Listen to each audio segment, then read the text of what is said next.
I'm actually speechless. I've been going around the country, I've been meeting people, seeing institutions,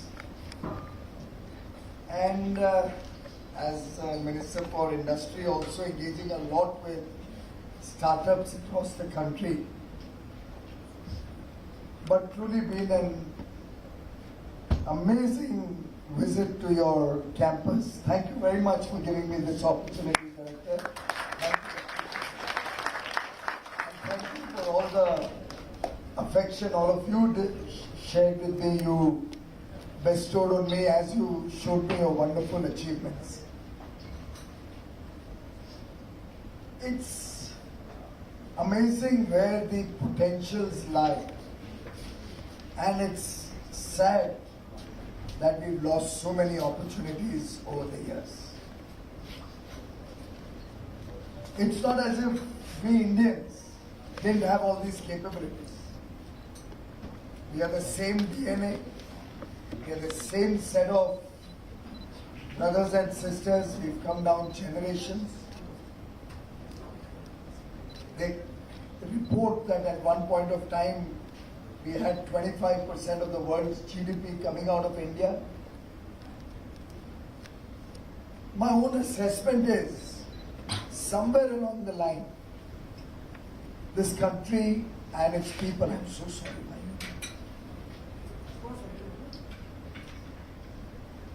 got complacent. I don't know when that happened. Was it when the kings ruled over us? Was it when the Mughals took over the country? Or was it when the British came and enslaved us?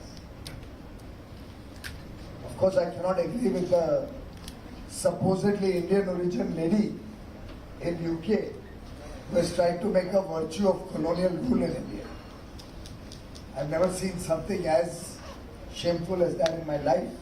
Somebody from India trying to suggest that what they did to our country was good for it. And then 75 years into independence, as we celebrate Azadi Ka Amrit Mahotsav, you hold the key to the change in mindset, the little bit of extra between ordinary and extraordinary. And thank you very much for all that each one of you is doing for this country. Truly, truly, I speak as a grateful citizen of India for the leadership that all of you are providing as we power our way into Azadi Ka Amrit Kaal, the next 25 years, which are going to define where this country goes, where 130, 140 crore Indians will be, the future of our children, our families, and this great nation of ours.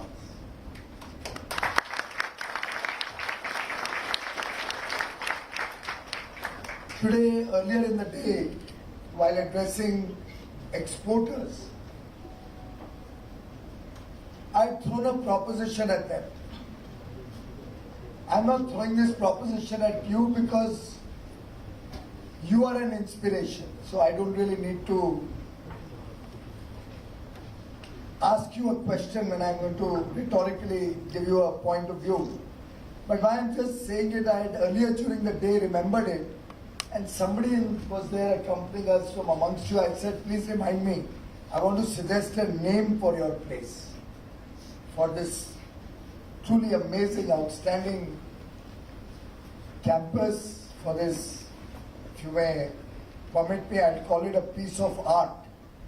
Because science alone cannot define what I've just seen today. Science is an enabler.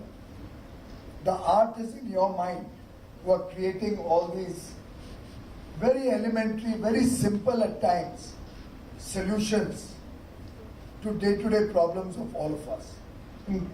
I think about 4-5 days back, what do you call, or maybe only 2 days back for us. Life is just a journey from one engagement to the other. I think only yesterday probably, maybe 2 days back, I was addressing the patent office, the IP office. They had their annual day or something probably. Yesterday, Saturday, today, Sunday. Kal ki baat hai. I'm losing track because in the course of the day yesterday, I did political speeches, I talked to the startups, I reported back to the Prime Minister about the Gujarat election, what I had experienced the previous day. I gave awards on Vedic studies to institutions, teachers and students who continue to keep our heritage alive and continue to teach Vedic studies. I inaugurated an art exhibition. So you'll pardon me if I'm losing track of time. I hope I don't lose my brain कि मुझे आपके पास आना पड़े कोई solution निकालने के लिए. But truly, while speaking at the patent office function, I said innovation to me, and I'm no great engineer. I've been deprived of education at IIT Madras, so I was not very welcome when I went to Silicon Valley. I didn't have the calling card which said IIT Madras, and chartered accountants or law graduates are passing. No value. In Silicon Valley, otherwise I'm not that. You guys will have to come back to me or my ilk for valuation, for raising funds. So please don't write us off already. But I said to my simple mind, what I can understand you guys are doing is basically keeping your eyes open, watching what's happening. Some of you may be noticing I have a terrible throat. Somebody might already be thinking, what can we do to get this guy's throat working? Somebody here may have been thinking that now this coffee is getting cold. We know there is a thermos, but thermos kills the taste of coffee. So one of those kids who have presented our technology on cold storage to us will probably also show us what he could have done with keeping this coffee fresh and hot. And that's what innovation is all about.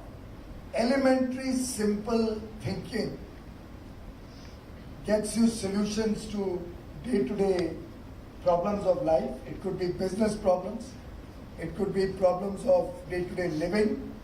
It could be the problem of poverty. It could be the problem of remote areas. For example, our drones were used to carry vaccines to the top of mountains, 6,000, 7,000 feet up, where there was no road access. The drones took the vaccine there. The ASHA worker had already been sent down for training. Instead of bringing a whole village down, the vaccine went by drone. The ASHA worker administered the vaccine, and lo and behold, we have 200 crore vaccines given in this country. The length and breadth of India. Vaccines made in India, developed in India, because we have the skill sets which each one of you have displayed to me also. Elementary thinking to the day-to-day problems will give us the innovation that this country needs, that the world is looking for. And therefore, what I was trying to suggest was, have you heard of the phrase big, hairy, audacious goals? You have BHAG, big, hairy, BH, audacious, AG, goals. Should we as a country not have big, hairy, audacious goals? What do the IIT Madras people feel? Does this nation need to have bold vision, big ambition? Yes. मुझे लगा बच्चों में आवाज नहीं है या मेरे में political rally, I would have said, भाई मोदी जी तक आवाज पहुंचनी चाहिए. So you all agree that we should have big, hairy, audacious goals, okay? I'm assuming. Yes. Now, how do you pronounce it in Hindi? Now, let me suggest ways to say bhag. For those of you who understand Hindi, if you're not able to, maybe somebody else will explain it to you. You can say bhag. As you say bhag, milka bhag. You remember the movie? Yes. Milka Singh? Yes. So one is bhag, run. Right? So you have a bhag. Then you have a bhaglo. That is participate. Bhaglo, which all of you are doing. You are participating in this wonderful journey, coming up with solutions that will hold this country in good stead as we work our way towards becoming a developed nation. Then you have another, which says, bhaglo, run away. You know that, right? यार यहाँ पे गरीबी बहुत है, smell coming है, भाग लो यहाँ से. तो IIT मद्रास का बच्चा बोलेगा भाग वहां पे जा और भाग ले और उसका सोल्यूशन निकाल. वो कभी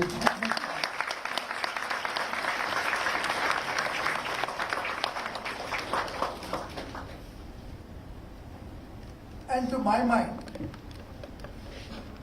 the fact that each one of you could think out of the box, the fact that I was told probably 90% of the children in this campus are not even IIT engineers in the research part, the one which we are in, right?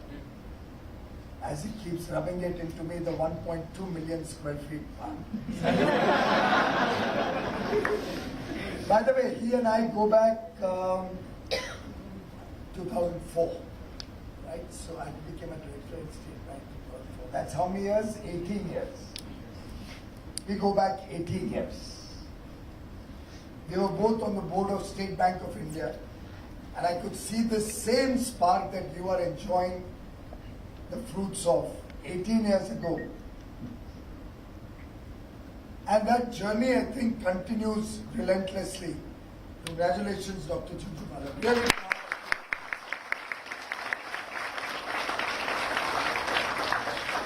I asked him how old he is. He said 70. He said, "You are big chote. Modi ji is 72." And you know his punishing schedules. During Navratri, he fasts, he doesn't eat anything, he's only on water. And I find him working harder during those 9 days of Navratri. In fact, I asked him on 2nd October when Navratri ke dinon mein, "You're looking younger by the day, what are you doing?" I don't know. I'm on water. But work gives him energy. If he was to sit idle, he would age. And I think that's what we have in Dr. Chunchumala. Person committed to working overtime, passionate about the work that he's doing for the nation, and drawing satisfaction, drawing happiness from your successes, from all that you are able to achieve. Every one of you who's come out with a new idea, I hope you realize that the joy you have is great, but the joy probably that he gets or Director Saab gets is twice the joy that you have. Because for a parent, the success of his child is all that matters. And for all of us, they are our parents. We don't realize the value of our teachers till we meet them. I personally have my own experience. I never ever could appreciate my school teachers while I was there. Bagawati karte rehta. 10th standard, they wanted to rusticate me because I had done a signature campaign against against a teacher who was trying to teach us history, but I thought she didn't know history. And I ran a signature campaign. My class teacher, Ms. Gemma, never forget her. Took me to task, took me to the principal, and I was sure I'm getting rusticated. But Mark Zuckerberg is also a dropout. Right? These guys do better. Technically, I'm a dropout of Harvard also, in a small way. I started the Owner-President Management Program, the OPM program, in 2013, did one module out of 3. And 14, Mr. Modi inducted me in his government. So I haven't been able to go back. Though they're telling me that to see you, we can always come back. But I'd rather be a dropout. I'm not encouraging any of you to be a dropout tonight. But truly, I can only tell you that this will be a grateful nation for all the amazing work that you're doing. And keep at the back of your mind that everything you do, every single step that you take, every single technology that you're producing here, has one big advantage. And that is the 1.3 billion Indians, the world's biggest aspirational population anywhere in the world. And that scale can help you get economies of scale, can power the technologies that you are producing, can economize the output of your work, make it affordable, and then the world is the stage. The world today, you might be reading, I'm doing FTA with UAE, which I've concluded in 88 days, fastest ever FTA ever done in the world. We've done a comprehensive economic partnership with Australia. Some of you still read the papers. I think you all have all gone beyond that now. You might be reading the spat that UK and India somewhat are having on certain issues where they made some very uncharitable and absolutely false comments, sadly made by an Indian only. And yeah, Indian origin, of course. That's the good thing of being professors and being in the room. But all of that is because of you. Why is the world wooing us? Why do the 6 GCC Gulf countries, who for the last 10 years, whenever we told them let's do a free trade agreement, they never bothered. For the last 1.5 years, they've been wooing us. Switzerland, I personally talked to my counterpart there 4 times. Just not bothered. Last 2.5 years, he's wooing me. Like some of you might be in your personal lives.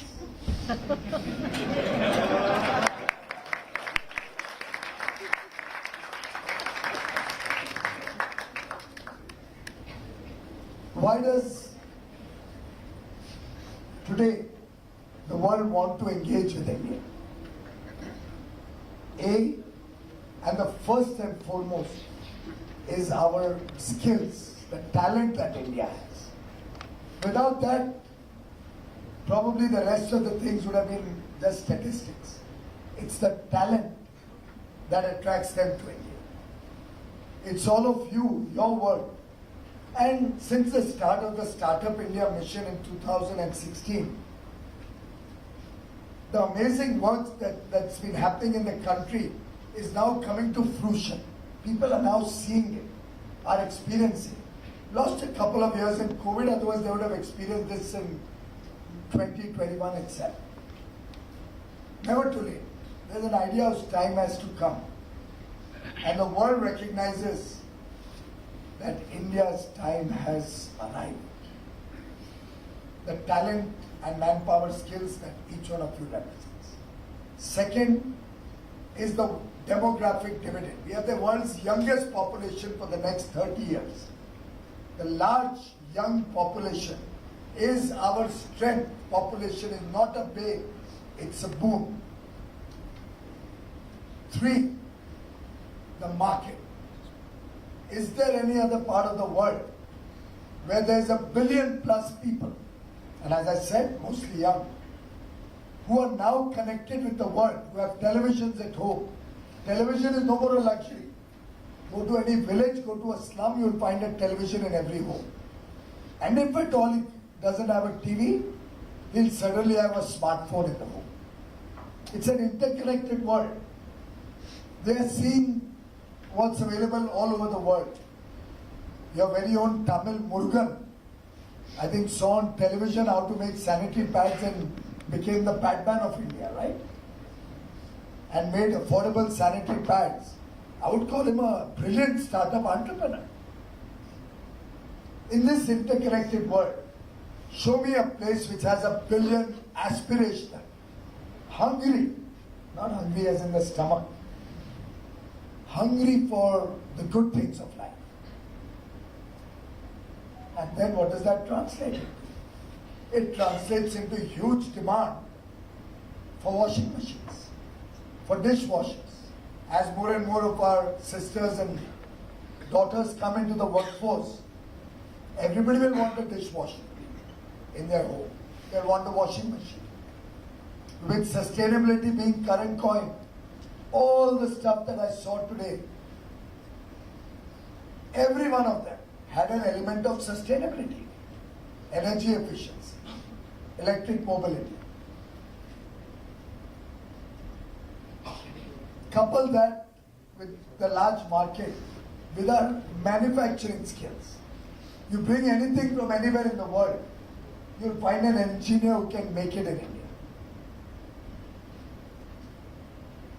And then with this large market, when you manufacture to scale, you can actually make every product, every one of the products you are engineering here, you are innovating here, affordable not only for India, but for the rest of the world. We have 1 billion people in Africa who are soon going to follow suit. They're going to want all the goodies of life just like India. And to my mind, the time has come that the Americans, the Europeans, they will all also want to engage, particularly with sustainability and with newer technologies. And lo and behold, who can do that at an affordable price? You. Let me tell you about an example. You heard about the construction machinery manufacturer, JCB? Yeah. They're a British company. They were working in England. They were exporting their machinery to 10 countries. They couldn't compete in the rest of the market. They came to India some 20 years ago or so. Started manufacturing. I think they have probably half a dozen or a dozen factories in India today. Their new launches are all from India. And they export to over 100 countries from India. Talent, scale, and skill. Unbeatable combination.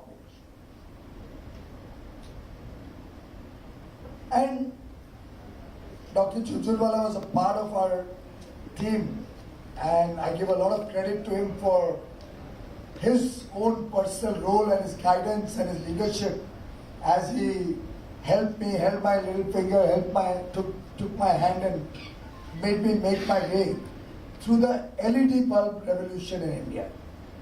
Most of you are young here, you will not recall it, because 7 years is too long in your lives.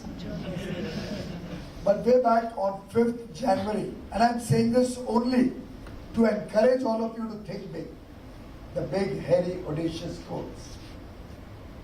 Way back on 5th January 2015, the Honorable Prime Minister launched the world's largest program to convert the lighting systems to LED.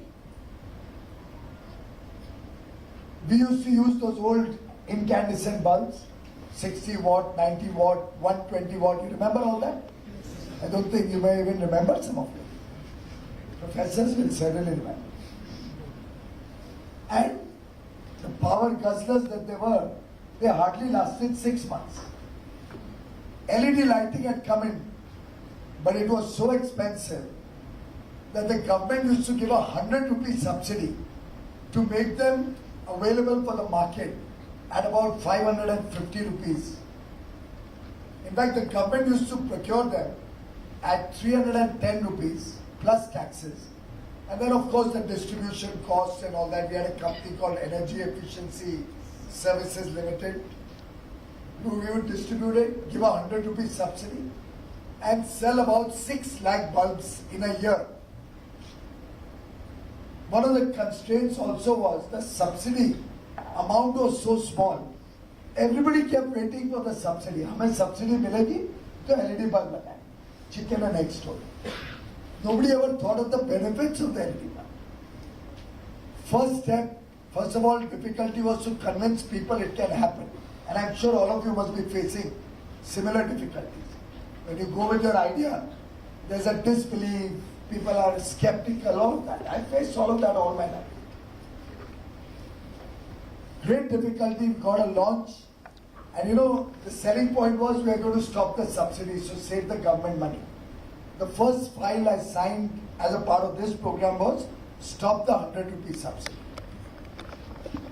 And then after the Honorable Prime Minister launched it, and how did he launch it? He said, what are you doing for the launch? He said, I'll have a board at the top, you maybe unveil it or something. It's so drab. And he's quite innovative in his thinking. He's actually a startup entrepreneur, if you ask me. Because yesterday had a CSIR meeting. I can keep adding, mera bhi din yaad nahi rehta. I had come back after 3 hours of sleep from Gujarat.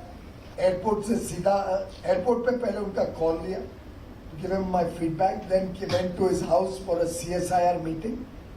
And some of the ideas he gave to the CSIR scientists, the word that Tata Sons chairman used at the end of that interaction was, this man is mind-boggling for Mr. Modi. I'm not exaggerating. If any of you knows Chandra, you can call him up and ask him. He said it was mind-boggling. So Prime Minister said, थोड़ा innovative बनाओ, तो हमने 2-3 गरीब लोगों को बुलाया और उनके पास समय कम था, तो in his office we made him hand over those bulbs to those 2-3 people because it was energy efficiency. It would reduce their power bill. He was still not satisfied. So we were in the basement of his office. So as we were walking up, he saw a small point. You know, these British and all these old buildings, which you have to remove this colonial mindset, of course. They used to have these lights in the passageway also, along the staircase. He saw a bulb and he stopped. He said, get me one of your bulbs. So we got that bulb, he took out that old incandescent bulb and fixed a bulb himself. That became my brand ambassador picture. Prime Minister changing the bulb. And from that day on, we had stakeholder consultations, we would talk to all the states. We got the entire country engaged in it. We calculated the savings. If the country was to use LED lights, the savings was 40,000 crores per year way back in 2015. Today it must be much more. We could save 80 million tons of carbon dioxide. 80 million tons by replacing all those incandescent lights. So we looked at scale, and I still remember we used to take out tenders for 2 crore bulbs, 1 crore bulb. We would assure payment on the 30th day in the bank account of the suppliers. And if you don't get it, they had my personal mobile number. So they don't have to come to a government office. You know what I'm trying to suggest. Never had to come and do anything to get their payment number. And you know what? The third or fourth tender was for 5 crore bulbs. Country used to do 6 lakh bulbs in a year. We changed the scale to 6 lakh bulbs every day. Every single day, 6 lakh bulbs.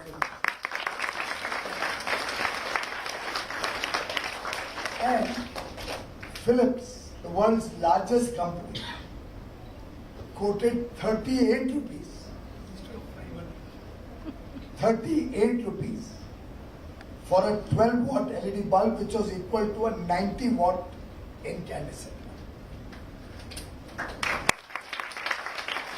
We added the cost of transport, marketing, tax, everything.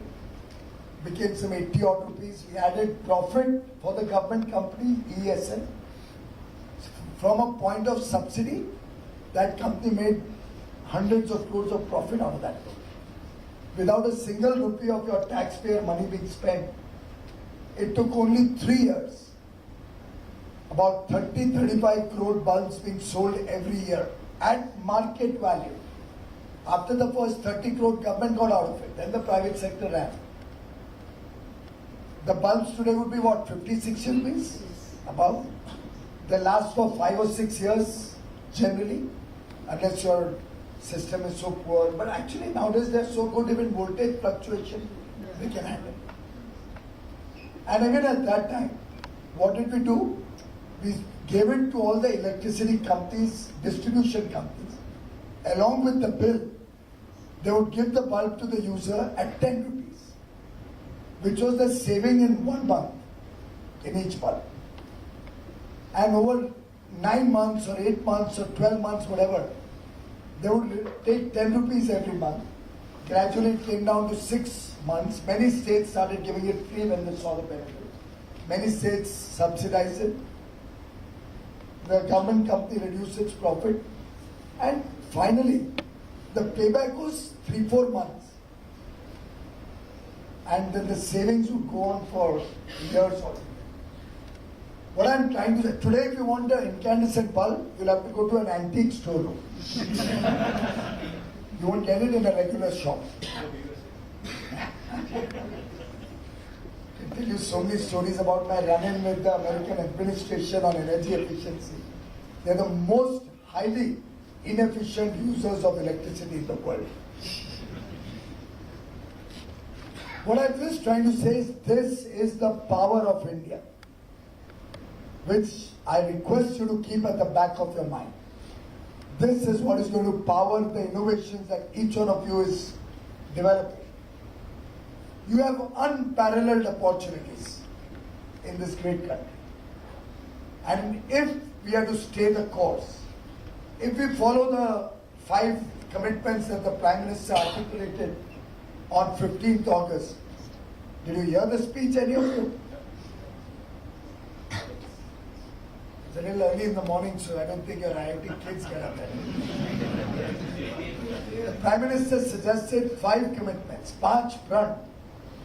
First, India should be a developed country in 2047 when we celebrate 100 years of independence.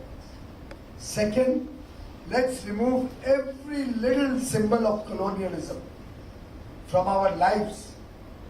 Whether it's a law, whether it's a style of working, a style of thinking, get colonial thinking out of our system. It has held us back for far too long. Third, go back to your roots. There's a lot of strength in our roots. I went to Somnath Mandir the other day. They have that compass showing the direction in which there's no piece of land for, I don't know, till the South Pole.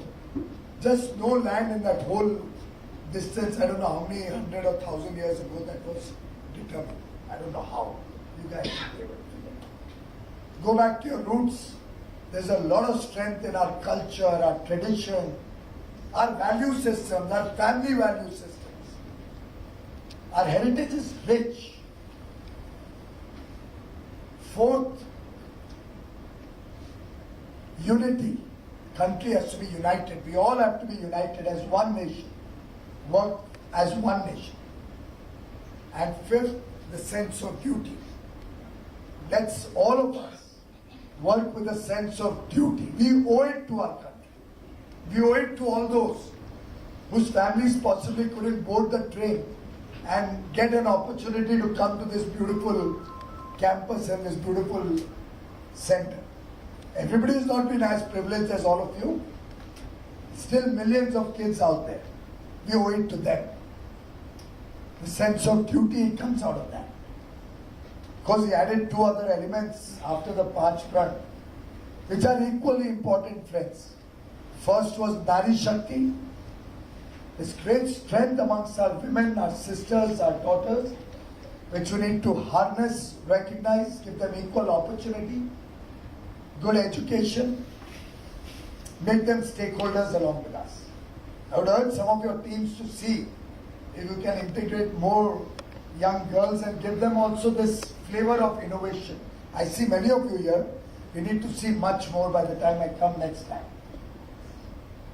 And the seventh point, the other second point that he said, and I appeal to all of you.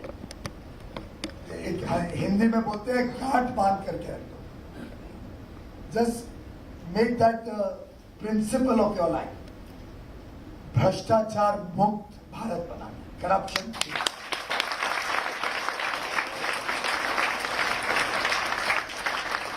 Raise your voice, become whistleblowers, but don't let anybody do wrong, because when that person is doing wrong, he's hurting this country, he's hurting the development of this country. If I do some wrong, write it to the Prime Minister, but not an anonymous, write with your name and number. I promise you there will be action. If any of my officers does wrong, write it to me. I just 1 week ago filed an FIR. We hired people in contract in government. So my MOS told me that 2 or 3 of the kids working in his team told him that the contractor had taken 25,000 rupees from them. It's probably considered routine. साल का तुम्हें 3 लाख या 4 लाख तनख्वाह मिलेगी. You pay 25,000 to the contractor. But I couldn't tolerate it, and I am behind my officers. We have filed an FIR. I've informed the Home Minister's office to make sure action is taken. We'll go after that guy. And we'll go after every one of those who's trying to be or has been corrupt. Very often there are these people who try and complain about this government taking action on politicians, taking action on officials.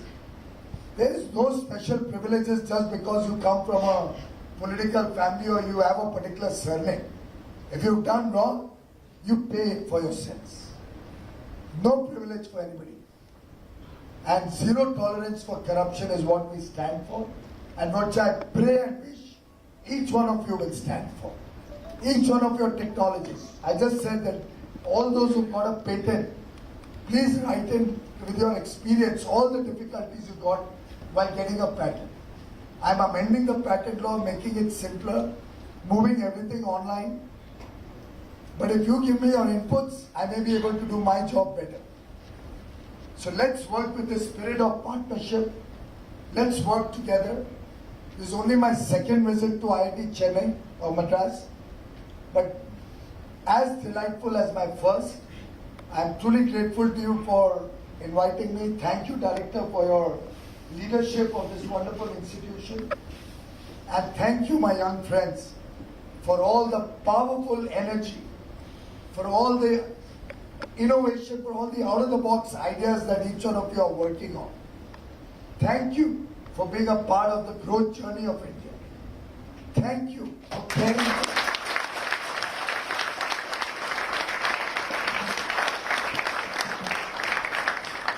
Thank you very much, sir. In our journey to transform Indian Institute of Technology, the Institute of Indian Technology. Thank you very much.